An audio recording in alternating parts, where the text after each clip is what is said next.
Cek satu. Baik, saya ulangi lagi. Assalamualaikum warahmatullahi wabarakatuh. Alhamdulillahirrabbilalamin. Salatu wassalamu ala asyrafil anbiya wal mursalin wa ala alihi wa sahbihi ajmain. Asyhadu an la ilaha illallah wa asyhadu anna Muhammadar Rasulullah. Allahumma salli ala sayyidina Muhammad wa ala ali Muhammad. Amma ba'd. Alhamdulillah, segala puji bagi Allah yang telah memberikan kita karunia, kemudian nikmat dan juga taufik serta hidayahnya, sehingga pada pagi hari ini alhamdulillah kita bisa bermuajahah, bertatap muka kembali di kajian bulanan kita insyaallah. Tak lupa salawat dan salam semoga selalu tercurah dan terlimpah pada Nabi Allah Muhammad sallallahu alaihi wasallam, kepada keluarga beliau, sahabatnya, serta umat-umatnya, dan semoga kita tergolong umat yang mendapatkan syafaat yaumil akhir. Amin. Allahumma amin. Baik Bapak-bapak sekalian yang dirahmati Allah, jamaah subuh yang dirahmati Allah Subhanahu wa taala. Kita akan melanjutkan kajian kita terkait dengan tema masih muamalah, yaitu kalau kemarin kita sudah membahas yang pertama adalah terkait dengan jual beli, yang dimana jual beli antara barangnya di depan dan uangnya di depan atau kontan, ya. Itu bayu munjis as-saman. Yang kedua, tipe yang kedua itu jual beli dengan harga bertempo atau bayu muajjal as-saman, ya, yaitu barangnya di depan, uangnya di belakang, atau ada yang sering menyebut dengan jual beli kredit, begitu ya. Bertempo, bisa kredit, bisa juga dicicil, bisa juga langsung tetapi ada waktu jedanya, misal sebulan, 2 bulan dan lain-lain. Kemudian pembahasan yang ketiga adalah jual beli dengan penyerahan barang kemudian. Jadi uangnya di depan tetapi barangnya belum ada, ya, atau disebut juga dengan bayu muajjal as-masman, ya, yaitu istilah lain juga jual beli pesanan. Jadi kita pesan barang, ya. Nah, nanti tipe yang ketiga ini dibagi menjadi dua, yaitu jual beli salam dan jual beli istisna, ya. Nanti kita akan bahas. Pada pagi hari ini kita akan bahas yang satu dulu, yaitu jual beli salam. Walaupun sebenarnya mirip-mirip antara salam dan istisna, tetapi ada perbedaan dari segi barang dan juga nanti dari segi posisi penjual, ya. Nah, ini yang kemudian nanti membedakan, dan boleh tidaknya itu nanti ditentukan dari itu. Baik, kita yang pertama akan masuk ke dalam pengertian dulu. Apa itu jual beli salam atau jual beli pesanan? As-salam wa bai'u say'in mausufin fi zimatin illa ajali bi say'in mu'ajjalin, ya. Mu'ajjalin, ya. Jadi beda ajalin dan mu'ajjalin. Kalau ajalin di belakang, mu'ajjalin itu di depan. Beda huruf, satu huruf saja, ya. Salam adalah menjual suatu barang yang dijelaskan sifatnya, ya, mautuf, ya, ada sifat-sifatnya. Jadi tidak semua barang bisa dipesan, ya, dalam tanggungan, artinya barangnya belum ada, hingga tempo tertentu dengan harga yang dibayarkan di depan. Jadi harus ada kejelasan waktu dan juga kejelasan harga. Tetapi di sini yang perlu diperhatikan kita bersama adalah tadi sifat barangnya itu khusus, tidak semuanya bisa dipesan, ya.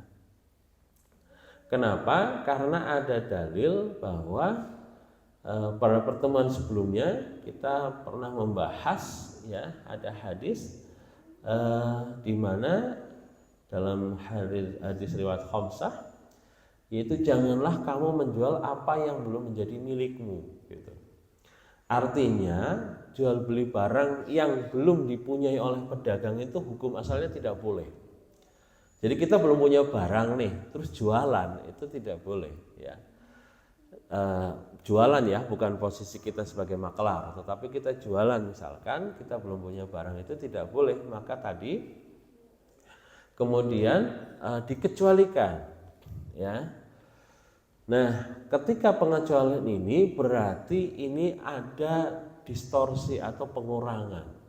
Jadi kalau secara umum tidak boleh kecuali gitu. Jadi itu ada kaidah-kaidah dalam bahasa Arab yang seperti itu. Misalkan la ilaha illallah, la ilaha illallah, tiada Tuhan. Jadi seluruh Tuhan itu sebenarnya nggak ada, ilah kecuali Allah. Nah seperti itu. Berarti ini pengecualian. Nah terkait barang-barang yang kemudian bisa disalam, ini juga nanti ada pengkhususan. Sebenarnya hukum asalnya semua barang itu yang belum dimiliki oleh penjual itu tidak boleh. Kalau saya tidak punya barang misalkan, ada orang mau beli beras 1 ton misalkan, lah saya nggak punya barang. Jadi jangan oh ya gampang ada. Padahal belum punya misalkan. Nah itu tidak boleh. Nah maka terus bagaimana kita melihat situasi seperti ini? Kadang-kadang kalau mungkin sebagian kita yang awam, saya juga mungkin kalau melihat 2 hadis, 2 dalil yang kelihatannya bertentangan, terkadang kelihatannya gitu ya. Tetapi sebenarnya kalau para ulama itu seperti misalkan Imam Syafi'i itu, karena beliau hafal banyak dalil, hafal hadis, banyak hadis dan Quran, sehingga ini bisa meramu. Maka nanti di situ ada konteks ijtihad. Nah, makanya dari itu orang beristihad itu tidak boleh hanya menggunakan 1 dalil. Ya. Jadi ketika kita mau menentukan satu hukum, itu tidak boleh hanya mengambil 1 dalil kemudian oh ya ini hukumnya A gitu, berdasarkan dalil ini. Padahal bisa jadi ada dalil-dalil lain yang nanti ya seolah-olah bertentangan. Sebenarnya sih tidak biasanya. Biasanya nanti akan digolongkan mana yang umum, mana yang khusus. Ya. Ketika dalil umum, maka itu berlaku untuk keumuman seluruh barang, gitu ya. Maka dari itu ada sebuah kaidah usul fikih. Ini kaidah saja di dalam Islam, ya. Dalilu umumi yabqi fi umumihi malam yarid dalilu tahsis ya. Dalil yang umum tetap berada pada keumumannya selama tidak ada dalil yang mengkhususkan.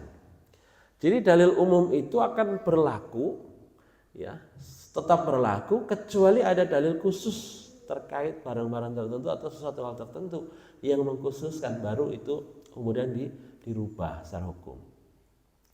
Ya.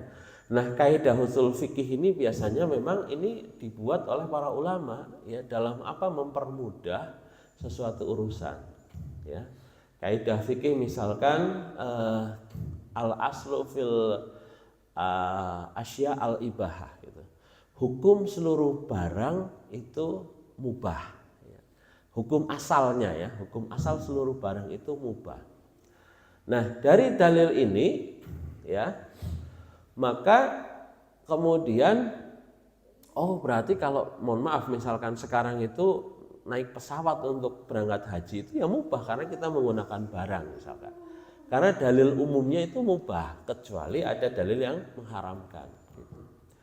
Nah, ini di dalam sedikit kita kupas tentang kaidah usul fikih ya. Jadi nanti di dalam fikih itu, pembahasan fikih itu nanti ada kaidah-kaidah yang itu fungsinya untuk mempermudah kaum muslimin di dalam menentukan hukum-hukum tertentu ya. Nah, terkait tadi kok ada dalil yang seolah-olah bertentangan antara A dan B, itu maka dicek dulu. Jangan-jangan misalkan memang dalil yang pertama itu sifatnya umum ya, seluruh barang itu tidak boleh dijual misalkan, kecuali barang ABC gitu. Berarti kan jualan barang ABC ini masih boleh karena dikecualikan begitu. Nah, ini di dalam kaidah fikih, makanya kita di dalam pandangan fikih itu tidak boleh hanya menggunakan 1 dalil ya. Jadi kadang-kadang memang ada orang-orang yang hanya nemu 1 dalil langsung dipraktekkan, langsung digunakan dan menganggap yang lain itu salah. Nah, ini yang mungkin perlu pendewasaan ya, kita di dalam kaidah-kaidah dan hukum-hukum fikih, termasuk fikih-fikih ibadah. Maka tidak heran nanti kadang-kadang mungkin kita sedikit ada yang berbeda, ada yang A, ada yang B dan lain-lain, karena di konteks inilah bisa jadi terjadi perbedaan. Nah, dalil yang mengecualikan itu apa? Ya, terkait dengan jual beli salam, ya, yaitu hadis Muslim nomor 1604. Rasulullah SAW itu menyampaikan, man aslafa fala yuslif illa fi kaili ma'lumin wa wazni ma'lum, ya. Barang siapa melakukan salaf atau jual beli salam, ya, maka hendaklah dia tidak melakukan salaf kecuali pada barang yang diketahui dan timbangan yang diketahui. Ya, ini dalilnya. Jadi maka kemudian para ulama itu mengecualikan, ya, syarat pengecualian itu yang pertama itu harus bersifat sebagian dari seluruh, ya. Jadi tidak semua barang berarti bisa disalam. Yang kedua, jika pengecualian sama dengan yang dikecualikan itu masuk kategori masihul hukmi. Jadi kalau semua barang bisa disalam, yaitu bukan dikecualikan tetapi adalah penggantian hukum. Nah, yang ketiga, barang yang dikecualikan adalah barang yang bisa ditakar dan ditimbang. Ya. Jadi di hadis ini ada pengecualian, yaitu apa? Barangnya bisa ditakar dan juga bisa ditimbang. Itu yang bisa dijual beli salam. Dalam istilah fikih disebut juga dengan barang misliyat, ya. Apa itu barang misliyat? Sebenarnya pertemuan dulu sudah kita bahas, ya. Definisinya barang misliyat adalah apa-apa yang didapati yang semisalnya di pasar tanpa ada perbedaan yang signifikan. Dalam arti perbedaan tidak mengakibatkan perbedaan harga, gitu, ya. Jadi barang-barang yang bisa ditakar, ditimbang, kemudian para ulama menambahkan bisa dihitung. Contohnya apa? Contohnya misalkan beras, terigu, gula, gitu, ya. Itu kan bisa ditakar, ditimbang. Dan secara umum itu tidak ada perbedaan. Yang disebut beras ya seperti itu. Yang disebut beras ketan ya warnanya putih misalkan, atau warnanya merah, gitu. Yang disebut dengan gula pasir ya seperti itu. Jadi secara umum itu tidak ada perbedaan yang signifikan, ya. Itu barang-barang misliyat yang bisa dijual belikan dalam bentuk salam atau pesanan. Nah, tetapi barang-barang yang nanti yang selain itu, barang-barang kimiat, ya, seperti misalkan mobil, motor, kendaraan, hewan, ternak dan lain-lain, itu tidak termasuk barang yang boleh disalam. Dijual beli pesan itu tidak boleh. Maka hati-hati kalau kita punya bisnis terkait itu, atau misalkan, ya, terkadang misalkan ada panitia kurban. Panitia kurban itu sering misalkan di suatu daerah itu kadang-kadang menawarkan kepada jamaah, kami menjual hewan kurban dengan harga sekian-sekian, padahal barangnya belum ada, ya. Sapinya belum ada, gitu, ya. Ini tidak boleh. Kenapa? Karena hewan kurban itu termasuk barang kimiat, barang yang tidak boleh dijual kecuali barangnya sudah ada. Tidak boleh dijual beli salam. Jadi jual beli salam kan pesanan tuh. Ketika pesanan kan berarti barangnya belum ada, kecuali barangnya sudah ada. Nah, itu boleh kemudian kita jual. Nah, kalau barangnya belum ada tidak boleh, maka berhati-hati. Termasuk kadang-kadang panitia zakat fitrah, mohon maaf, ya. Kadang-kadang kan kalau zakat fitrah masih mending karena dia jualannya beras. Beras itu termasuk barang yang misliyat. Nah, itu masih boleh kalau misalkan barangnya belum ada pun dia jualan masih bisa, ya. Tapi kalau kurban itu mohon maaf harus hati-hati karena barangnya belum ada, itu tidak boleh, termasuk barang yang kimiat yang tidak bisa dijual beli secara salam, ya. Kemudian hadis yang lain dari hadis Bukhari, ya. Barang siapa melakukan salam, hendaklah dia melakukan salam pada takaran yang diketahui dan timbangan yang diketahui hingga tempo yang diketahui. Nah, di hadis ini syarat sahnya salam maka yaitu syarat pada objek salam ya, yang kita memang harus sangat detail. Itu biasanya adalah terkait dengan objek salam ya.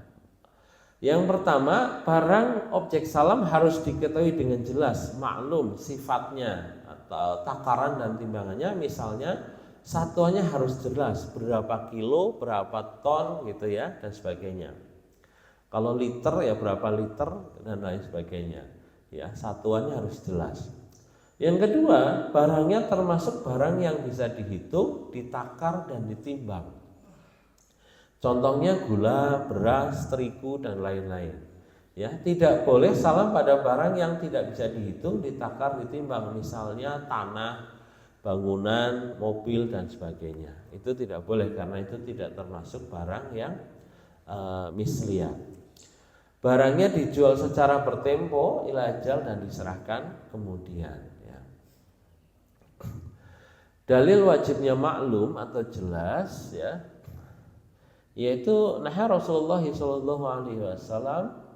an bai'i hasati wa an bai'i al-gharar ya, bahwa Rasulullah SAW melarang jual beli dengan cara melempar kerikil ya, atau undian atau tebak-tebakan begitu, dan jual beli yang mengandung unsur gharar atau spekulasi ya. Jadi contohnya misalkan begini, spekulasi atau gharar ya, tidak jelas. Saya mau pesan beras dong, kapan? Ya nantilah kapan-kapan. Itu nggak boleh ya. Pesan beras itu harus jelas kapan. Jenisnya beras juga harus jelas ya. Saya pesan beras 1 ton, nanti ya, nanti kapan? Kalau ada duitnya, nanti kalau udah ada duit nanti. Nah itu jangan berakad di situ. Tetapi ya kalau memang belum jelas, belum ini ya jangan berakad gitu ya. Karena ini termasuk gharar, ketidakjelasan. Ya. Kalau mau ya bukan pesen, tetapi misalkan saya niat mau akan beli mungkin tahun depan kebutuhan beras sekian gitu. Kira-kira ada enggak? Oh insya Allah ada misalkan. Itu berarti belum akad, tetapi baru pemberitahuan ya. Kemudian termasuk jual beli gharar itu, misalkan Nabi juga melarang jual beli buah yang masih ada di dalam pohonnya ya. Ini hadis-hadis kenapa tidak boleh jual beli yang tidak jelas ya. Sesungguhnya Nabi SAW melarang jual beli buah yang masih di pohonnya hingga nampak kematangannya ya. Kalau zaman dulu mungkin istilahnya ijon ya, barang atau buah yang belum jelas kematangannya. Jadi buahnya masih muda gitu ya, masih baru kecil-kecil itu sudah ditawar. Oh ini pohon mangganya saya beli ya, nanti buahnya sekian. Nah itu tidak boleh ya. Kenapa? Karena ini masih mengandung aspek gharar, ketidakpastian. Maksudnya gimana lah? Kalau masih kecil-kecil kan ada kemungkinan nanti misalkan biji buahnya rontok misalkan habis ya. Nah kalau rontok berarti kan nanti pembelinya yang rugi misalkan. Atau ya yang jelas tidak itu ya, tidak jelas, tidak pasti gitu. Atau zaman dulu suka ada orang yang beli ikan itu tapi airnya masih di dalam kolam ya. Itu juga termasuk gharar dan itu ada larangan secara khusus. Nabi melarang itu, janganlah kamu beli ikan yang masih ada di air karena itu adalah gharar, ketidakpastian. Ya kecuali di dalam ini ya, di dalam akuarium yang jelas ikannya, ikan arwana misalkan, itu boleh. Hadis ini maksudnya adalah ikan yang ada di dalam kolam yang itu airnya tidak jernih sehingga tidak pasti ini ikannya sebenarnya jumlahnya berapa, kira-kira berapa kilo dan lain-lain, itu tidak pasti. Nah zaman dulu itu sering terjadi di kampung-kampung saya itu dulu ya, ini jual beli secara gharar seperti ini ya. Jadi jual beli ikan itu ya hanya di sahur pakan begitu, nanti ketahuan pada naik, wah ini 1 juta saya beli kayak gitu. Nah itu tidak boleh ya. Atau jual beli ijon, biasanya pisang yang sering terjadi ya. pisang masih muda sudah ditawar, ya nanti ngambilnya kalau sudah tua, sudah matang misalkan. Nah itu tidak boleh. Jadi batasannya sampai mana? Sampai nampak kematangannya, artinya sudah tua, sudah siap panen mungkin beberapa hari, 1 minggu, 2 minggu, nah itu sudah bisa dijual. Kemudian syarat yang pertama tadi terkait barang, yang kedua yaitu terkait harga, ya. Jual beli salam syaratnya apa saja terkait dengan harga? Yang pertama, harganya harus jelas diketahui, maklum, ya. Jadi misalkan saya pesen beras 1 ton bulan depan tanggal sekian, berasnya jenis ini dan harganya berapa. Nah nanti sepakat misalkan harganya 700.000 atau harganya 1 juta misalkan, ya seperti segitu, ya. Kemudian harganya harus diserahkan di depan, artinya uangnya di depan, bukan uangnya di belakang. Kalau uangnya di belakang, barangnya di belakang, ini termasuk jual beli yang diharamkan, ya. Karena utang ketemu utang itu tidak boleh, ya. Kecuali nanti barang-barang istisna, ya. Tetapi kalau barang-barang ini tidak boleh, jadi uangnya harus di depan, ya. Harganya tidak mengalami ghoban fasi. Ghoban fasi itu jauh melebihi atau jauh rendah dari harga pasar, ya. Misal karena yang pesen orang yang luar daerah nggak tahu harga gitu, ya, kemudian beli beras misalkan dihargain 1 kilonya 30.000, padahal beras biasa yang sekilo ya wajarnya mungkin 15.000 gitu, ya. Wah ini yang belinya orang Arab, nggak apa-apa lah dikasih harga 30.000 misalnya. Nah ini termasuk ghoban fasi, ya, yaitu menaikkan harga terlalu tinggi atau terlalu rendah, itu juga tidak boleh. Atau juga kadang-kadang kejadian begini, karena barangnya langka, ini ya, barangnya langka. Misalkan sekarang yang lagi langka itu ayam, daging ayam, makanya sekarang harganya naik gitu, ya. Karena barangnya langka, misalkan ya dulu pernah kita kelangkaan minyak goreng gitu, ya, kan di mana-mana susah tuh beli minyak goreng. Akhirnya kemudian para penjual itu biasanya menaikkan barang. Beli minyak 10 liter, wah nggak ada, kosong. Yaudah pesen berapa? Misalkan biasanya dulu masih seliter 20, dinaikkanlah jadi 40.000. Kalau mau 40.000 ya, kalau mau ini juga gitu. Barangnya soalnya lagi langka, lagi susah. Ya udahlah, karena terpaksa belilah dengan harga misalkan 40.000. Nah padahal misalkan pedagangnya tadi curang, misalkan sebenarnya ada di dalam masih ditimbun misalkan. Nah itu termasuk ghoban fasi, ya, menaikkan harga barang terlalu tinggi dikarenakan bisa jadi karena suplai barang yang rendah misalkan. Nah ini termasuk kecurangan-kecurangan di dalam jual beli yang diharamkan oleh Rasulullah SAW. Nah kemudian dari mana dalil wajibnya membayar di depan, ya, yaitu terkait tadi yang saya bahas, Nabi SAW naha an bai'i al-kali bil kali, ya. Jadi bahwa Nabi SAW itu melarang menjual hutang dengan hutang. Ini hadis secara umum, yaitu Rasul melarang menjual hutang dengan hutang. Maksudnya bagaimana?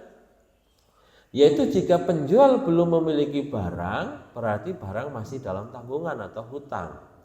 Kemudian demikian juga pembeli membayarnya di belakang, maka dia juga termasuk membeli dengan hutang atau tanggungan. Oleh karena itu jual beli hutang dengan hutang adalah tidak sah. Misal contoh tadi kita pesen beras, ya, tapi bayarnya nanti kalau barangnya sudah ada, ya. Nah ini hutang ketemu hutang, misalkan pesen berasnya kan belum ada nih, berarti hutang, ya kan. Kemudian yang beli juga nggak ngasih duit, ya, walaupun sudah disepakati, ya udah nanti barangnya kalau sudah ada. Nah ini termasuk sesuatu yang disebut dengan hutang ketemu hutang, ya, maka ini tidak boleh, ya. Jadi harus di depan. Nah ini khusus barang-barang yang bisa disalam, ya, saya katakan. Nanti soalnya beda dengan istisna. Kalau istisna masih boleh, ya, sistemnya bisa DP dan lain-lain.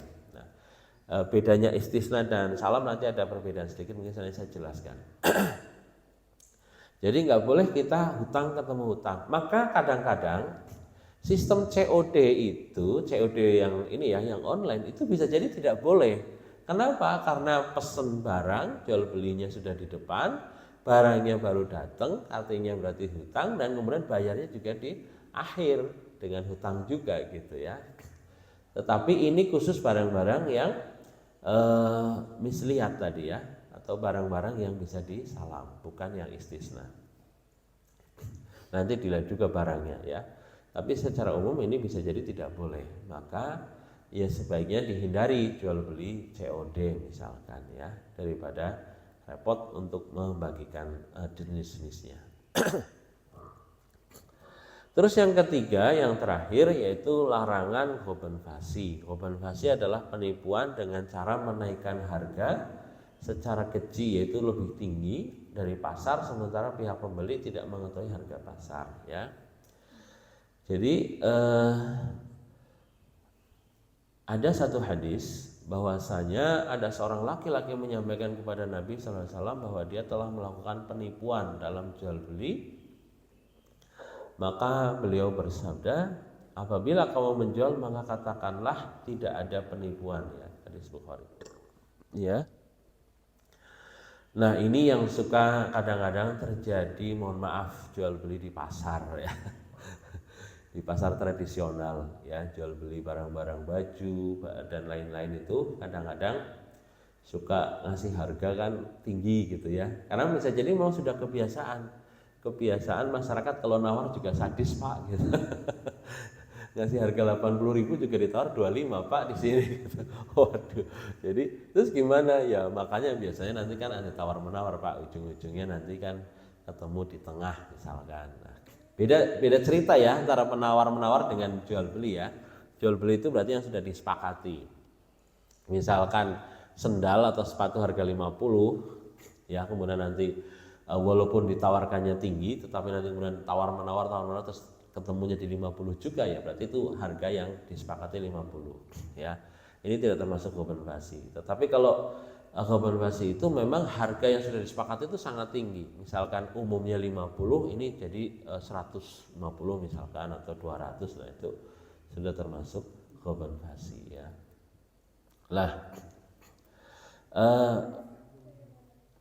Nah makanya apalagi kadang-kadang kalau di pasar itu yang sering terjadi, kalau ditawar terus dia jawabannya apa? Jawabannya biasanya, Pak, waduh itu modalnya aja belum dapat gitu ya. Nah itu seringnya bohong biasanya. Saya pernah nanya ke para pedagang di pasar Ciawi, karena kan suka ada pengajian di pasar Ciawi itu. Emang benar itu modalnya belum dapat? Ya enggak juga sih Pak. Ya sebenarnya kalau dihitung modal sudah dapat gitu ya. Misalkan tadi harga mau dijual sepatu harga 50 misalkan. Dia biasanya ngasih harga misalkan 90 gitu. Terus ditawarlah 40 gitu. 40 itu sebenarnya ya modalnya sudah dapat gitu. Terus pedagangnya bilang, "Alah itu mah modalnya aja belum dapat gitu. Enggak boleh." Nah, itu kan berarti ada kebohongan lagi tambahan. Jadi itu tambah dosa ya. Kemudian kita sampaikan, sebenarnya pedagang mengatakan modalnya belum dapat itu bagi pembeli juga nggak akan dipercaya, bagi pedagang juga akan mendapatkan dosa karena dia bohong, dan pembeli juga nggak akan percaya gitu ya, modalnya belum dapat itu nggak percaya juga. Jadi kita sarankan sudahlah kalimat itu dihindarkan, sudah nggak usah ada kata-kata modalnya belum dapat, nah itu dihilangkan saja, daripada nanti sudahlah berdosa, pembeli juga nggak percaya, kan rugi juga ya, rugi dua kali gitu. Ya alhamdulillah pelan-pelan itu sudah mulai dihilangkan kalimat-kalimat sihir seperti itu ya, modalnya belum dapat. Nah baik, ada dalil lain terkait ghobanfasi, yaitu Rasulullah SAW itu memberikan alternatif ya. Apabila engkau menjual maka katakanlah tidak ada penipuan. Kemudian dalam setiap penjual engkau harus memberikan pilihan hingga 3 malam. Apabila engkau ridho maka ambillah, dan apabila engkau marah atau tidak setuju atau tidak ridho maka kembalikanlah pada pemiliknya. Jadi terkait hal ini, ghaban fasi ini, Rasulullah itu menyampaikan bahwa yang pertama, sampaikanlah kepada penjual tidak ada penipuan. Misal, kan harga naik misalkan. Masyarakat kan suka protes, oh, harganya mahal banget. Ini nggak ada penipuan, memang dari sananya naik misalkan. Oke, clear ya yang pertama. Yang kedua, kemudian Rasul itu memberikan pilihan, yaitu apa? Memberikan waktu 3 hari 3 malam untuk berpikir. Kalau dia ridho, artinya tidak nyesel, ya barang itu diambil. Tetapi kalau dia menyesal, maka semacam ada garansi ya, 3 hari garansi toko misalnya. 3 hari itu waktu yang ditetapkan oleh Rasul untuk si pembeli berpikir apakah tetap melanjutkan transaksi atau barangnya dikembalikan. Misal bisa jadi beli tas gitu ya, beli tas. Ketika sudah dibeli di rumah, ternyata kok ada cacat, misalnya sletingnya ada yang rusak. Nah, itu kemudian si pembeli itu boleh datang ke penjual lagi selama belum 3 hari ya, belum 3 hari 3 malam, kemudian menukarkan barangnya. Ini kok barangnya sletingnya pas dibuka itu kok rusak ya, ini dari awal sudah begini loh, bukan rusak sama saya misalkan. Nah itu kemudian nanti maka harus dikembalikan uangnya ya. Solusinya gimana? Solusinya barang dikembalikan, uang dikembalikan.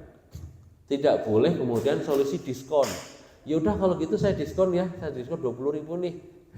Itu nggak boleh. Itu kadang-kadang solusi yang tidak tepat juga, karena ini menyalahi syariat. Jadi syariatnya harus apa? Harus dikembalikan. Barang dengan barang, uang dengan uang. Ya, jangan kemudian didiskon 20.000 misalkan. Jadi dikasih uang 20.000 sebagai diskon dari itu. Jadi apa? Dari kerusakan. Itu tidak boleh. Jadi harus dikembalikan. Kalau mau diskon ya transaksi ulang, ya negosiasi ulang begitu. Ini pedagang yang jujur yaitu bisa memberikan garansi 3 hari. Jadi tentu untuk barang-barang yang kering ya, yang misalkan kayak tadi apa baju, pakaian dan lain-lain ya. Kalau misalkan kayak barang-barang yang mudah rusak ya tentu tidak bisa ya. Misalkan ayam udah 3 hari gitu ya, kecuali di kulkas ya. Kalau nggak di kulkas ya sudah busuk, masa mau dikembalikan, kan tidak mungkin gitu ya. Baik. Nah itu terkait dengan jual beli salam. Jadi para hadirin sekalian yang dirahmati Allah Subhanahu Wa Taala, mungkin saya review lagi ya. Jadi jual beli salam itu jual beli yang barangnya belum ada. Yang kedua, syaratnya barangnya itu khusus, yaitu yang bisa ditimbang, ditakar dan dihitung, dan secara umum itu dipahami. Artinya secara umum dipahami itu barang yang umum, misalkan beras, jagung, itu kan secara umum masyarakat paham. Jangan barang-barang yang koleksi, barang-barang yang unik yang tidak ketahuan, itu nanti bukan termasuk barang yang ini. Kemudian barang yang umum tadi yang bisa ditakar, ditimbang ya. Misalkan sapi itu kalau masih hidup itu termasuk barang kimia ya, yang nggak boleh dijual beli salam. Tapi kalau sudah dalam bentuk daging sapi, nah itu sudah bisa ditimbang di kilo, maka ini bisa dijual beli salam. Misalnya ada orang mau hajatan pesen daging sapi misalkan 100 kilo, nah itu bila boleh karena daging sapi. Tapi kalau sapinya utuh itu tidak boleh, karena sapi utuh itu masih termasuk barang-barang kimia ya. Sekalipun sapi kan bisa ditimbang, iya, tetapi itu termasuk kategorinya bukan barang-barang yang masuk secara umum seperti ini. Karena sapi yang masih hidup kan spesifik. Apalagi misalkan kambing buat akikah itu kan spesifik ya. Karena apa? Tidak boleh cacat misalkan ya. Misalkan nggak boleh pincang, nggak boleh buta sebelah, nggak boleh tanduknya potong dan lain-lain, ekornya putus dan lain-lain. Itu kan maka barang-barang itu spesial, tidak boleh sembarangan misalkan. Nah, yang kedua, jual beli salam itu harus dibayar di depan. Ya, selain barang yang diketahui secara jelas, bisa jadi misalkan ada hitam di atas putih ditulis pesan barang sekian dengan jumlah sekian, nanti tanggal sekian diantarkan misalkan, dan kemudian harganya sekian. Nah itu harganya harus tepat. Dan Rasulullah dulu itu sering melakukan itu dengan para sahabat. Misalkan pesan kurma itu misalkan untuk waktu 1 tahun. Jadi nanti Ramadan tahun depan saya pesan kurma 1 ton gitu misalkan untuk dijual. Nah itu biasa seperti itu. Yang ketiga tadi pembayaran ya tadi sudah disampaikan, pembayaran harus di depan. Dan yang ketiga adalah tidak ada ghaban fasi, yaitu harga yang tidak wajar ya. Jadi di dalam jual beli salam tadi harganya harus yang wajar ya. Saya kira itu sebagai pembahasan untuk pada pagi hari ini. Mungkin kita insya Allah masih ada waktu sekitar 5 menit ya, bisa kita diskusi dan tanya jawab. Bagi bapak-bapak sekalian yang mungkin ada pertanyaan bisa disampaikan, silakan. Kalau tidak ada ya kita tutup. Silakan Pak. Paling berat ini utang ketemu utang. Ini katakan ya boleh bilang lah saya ini posisi tengah. Saya pesan petani. Barang dikirim, jual. Saya belum bayar nih, karena kan timbangan. Ya. Jelas, kemudian apa ya? Mungkin saya perlu sortir dan sebagainya. Saya jual lah ke customer saya, ke mana? Ke swalayan atau ya pokoknya ya. Kafe dan sebagainya. Nah, saya sudah sepakat nih dengan petani. Ya. Nanti pembayarannya berapa lama gitu kan. Nah, demikian juga customer saya, dia memberikan tempo ke customer saya berapa lama gitu kan. Itu gimana maksudnya? Oh iya. Posisi sebagai ini ya, pedagang ya Pak ya, dan beli. Nah, baik. Jadi sebenarnya nanti itu kalau barangnya masuk, bisa masuk yang jual beli yang selanjutnya, pembahasan selanjutnya itu istisna ya. Istisna itu cuma memang ada spesifik istisna itu adalah sudah ya. Sebenarnya istisna itu, kalau istisna itu bedanya memang sebenarnya bisa utang ketemu utang, tetapi istisna itu barang yang diproduksi ya. Jadi misalkan gini, diproduksi itu dibuat ya, misalkan pesen meja ya, meja itu kan kita pesen pasti kan, nggak mungkin, apalagi meja kan khusus tidak termasuk yang salam, itu istisna. Tapi dia itu pembuat, kita belinya ke pembuat langsung, bukan ke maklar, bukan ke pedagang. Kalau ke pedagang itu nanti jatuhnya salam, nggak boleh.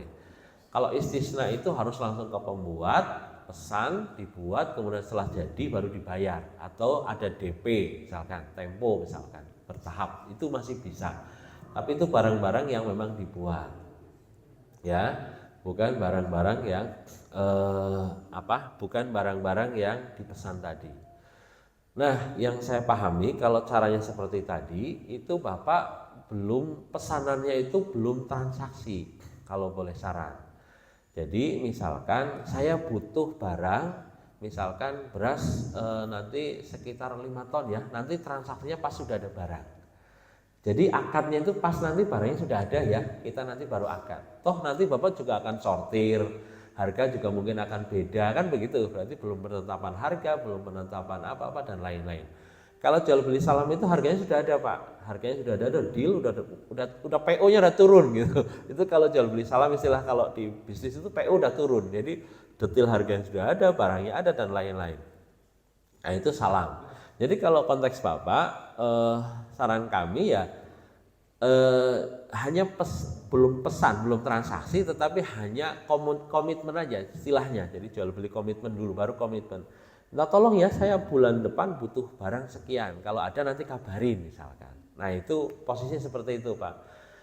Nah transaksinya nanti ya kalau barangnya sudah ada, sehingga Bapak tidak ketemu utang dengan utang, tetapi begitu barangnya sudah ada baru dilakukan akad, ya kan, baru ditimbang, di kilo dan segala macam.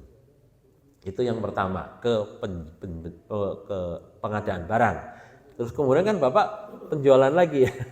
Jadi Bapak itu nanti transaksinya 2. satu jual beli salam ya tadi ya, tapi bukan salam sih nanti kalau transaksinya di akhir ya, artinya tiga barang sudah ada. Yang kedua tadi jual beli kredit ke supplier kan, Bapak kan nggak terima cash langsung kan.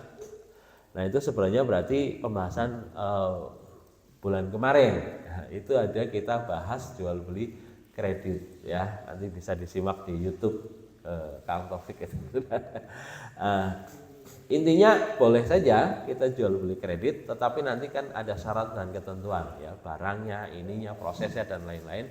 Nah, itu penjelasan secara umumnya nanti sebenarnya bulan kemarin itu sudah kita bahas bareng-bareng gitu ya. Nanti dibuka lagi di YouTube, nanti di situ terkait dengan jual beli kredit. Jadi Bapak jual barang kredit gitu ya. Jadi mungkin itu ya Pak ya. Jadi sarannya adalah jangan dulu deal akad di depan sebelum belum ada barangnya. Gitu. Jadi sampaikan saja, saya rencana ada kebutuhan barang sekian-sekian, atau kamu nanti kalau punya padi, saya mau beli ya. Gitu. Tapi nanti kita akadnya kalau sudah ada barang. Nah, berarti kita hanya baru pesan omong saja, belum transaksi istilahnya. Kalau jual beli ini sudah ada transaksi Pak, jadi bahkan sudah harus dibayar di depan uangnya. Jadi betul-betul si penjual itu harus menyiapkan barang sesuai dengan barang yang sudah ditentukan gitu. Mungkin itu ya Pak sebagai jawaban dari saya. Ada lagi? Enggak kalau Waalaikumsalam terkait barang yang bisa dijual di alam. Tadi disebutkan bahwa barang yang bisa ditimbang gitu. Cuman di sini juga ada kalau nggak salah Rama udah nggak belajar ada barang juga yang memang dia mengandung ribawi, jadi yang jual belinya tidak bisa harus terima uang terima barang. Kayak ada barang yang mengandung riba itu ada emas, perak, juawu, kurma, gandum. Iya. Nah itu kan berarti kalau tadi ada, kalau di sini kan memang barang tersebutnya adalah utamanya adalah beras. Iya. Nah beras itu apakah bisa disalahkan tadi? Karena kan di situ juga ada dalil bahwa barang yang ya bisa dimisalkan dengan kurma. Jadi kurma, kalau beli kurma itu harus ada barang, ada uang gitu. Ya. Sama kayak di emas gitu. Ya, jadi terkait dalil itu tidak bisa ditahsis ya. Ditahsis itu disamakan, di istilahnya sama. Misalkan kayak misalkan beda terkait dengan zakat fitrah. Kalau zakat fitrah memang dalilnya adalah makanan pokok gitu, makanan ya. Jadi, kalau di Arab ya kurma, kalau di sini ya beras. Tapi kalau dalil terkait dengan barang riba itu spesifik, hanya 6 jenis tadi, ada 6 barang. Itu nggak boleh kita kemudian taksis itu disamakan. Oh ini kan mungkin di luar negeri makanya gandum, di sini makanya beras gitu. Jadi beras sama dengan gandum ya nggak boleh begitu, karena ini hadisnya spesifik ya. Maka penyamaan seperti itu tidak tepat gitu Pak terkait dengan ini. Karena kalau namanya Allah sudah memberikan definitif begitu, ya memang pasti ada maksud lain kenapa yang didefinisikan hanya itu, tidak lain gitu ya. Dan apakah misalkan menganggap Allah nggak tahu kan nggak mungkin, Allah itu pasti maha tahu. Jadi dan hukum Islam itu dari mulai zaman Nabi Muhammad sampai ila yaumil akhir itu tetap nggak mungkin berubah. Jadi ketika yang disebutkan hanya 6, ya tetap hanya 6 itu tidak bisa ditaksiskan atau disamakan dengan yang lain ya. Misalkan tadi jagung, misalkan beras itu disamakan dengan gandum misalkan, tidak boleh seperti itu. Karena ini spesifik disebut, namanya itu disebut ya. Makanya kenapa hadis ketika spesifik disebut ya kita nggak boleh taksis sembarangan. Memang ada metode taksis di dalam ibadah dan lain-lain, tetapi di dalam konteks tertentu ya. Misalkan amal misalkan itu bisa jadi ditaksis. Tapi kalau tadi hadis yang terkait dengan barang ribawi itu spesifik hanya 6 itu ya. Emas, perak, gandum, jawawut ya, garam, kemudian kurma, dan satu lagi saya lupa udah 6 ya. Udah 6 iya. Yang kadang loss itu malah garam kadang. Garam itu kadang orang nggak nyangka itu termasuk barang ribawi. Ya. Jadi hanya 6 itu, ya 6 itu nggak boleh kita tambah-tambahkan, nggak kurang-kurangkan nggak boleh. Ya gitu. Yang saya pahami, ketika hadisnya spesifik ya spesifik, nggak boleh kita tambah-tambahkan. Jadi kayak beras, jagung, segala macam ya nggak masuk. Gitu ya Pak. Nah walaupun kalau pembahasan kemarin kita sebenarnya bahas kalau yang masih bisa dijual beli kredit itu yang 4 ya, yang komoditi itu masih bisa dijual beli kredit ya. Tetapi ada syarat-syarat tertentu sebenarnya ya, ada syarat-syaratnya ya. Syaratnya ya beberapa hal nanti bisa dibuka lagi di pembahasan bulan kemarin gitu. Begitu mungkin ya Pak ya. Jadi khusus ya, kalau ini hadisnya khusus spesifik. Nggak bisa kita sembarangan. Kenapa di Nabi juga menyebut juwawut itu ya, juga khusus ya. Itu juga kita nggak tahu ya, bur gitu ya. Kalau dalam istilah lain bur atau juwawut. Dulu katanya orang Jawa itu makanannya itu sebelum ada beras. Beras itu kan datang dari India ya. Sebelum orang-orang India bawa beras, itu dulu orang Jawa itu makannya juwawut, jagung cantel kalau orang Jawa bilang. Jagungnya tinggi-tinggi itu. Ya, kalau di luar negeri masih ditemui untuk makan pokok seperti itu. Baik, ada lagi yang lain mau ditanyakan? Kalau cukup mungkin nanti kita sambil ngobrol aja ya kalau ada tanya jawab. Baik, mari kita akhiri bersama dengan bacaan hamdalah, istighfar dan doa kafaratul majelis. Alhamdulillahirabbil alamin, astaghfirullahalazim, subhanakallahumma wa bihamdika, asyhadu an la ilaha illa anta, astaghfiruka wa atubu ilaik. Atas kekurangan mohon maaf. Saya akhiri billahi taufiq wal hidayah. Assalamualaikum warahmatullahi wabarakatuh.